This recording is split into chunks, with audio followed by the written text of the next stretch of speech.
turistas! Como vocês estão? Espero que todos estejam muito bem. Hoje o canal falará e mostrará a cidade de Fernandópolis, no estado de São Paulo. Passei por lá e fiz imagens aéreas exclusivas com meu drone.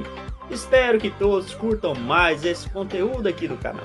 Então agora, vamos para o vídeo! Fernandópolis, população 69.680 habitantes. Fernandópolis é um município situado no noroeste do estado de São Paulo, a aproximadamente 554 quilômetros da capital paulista.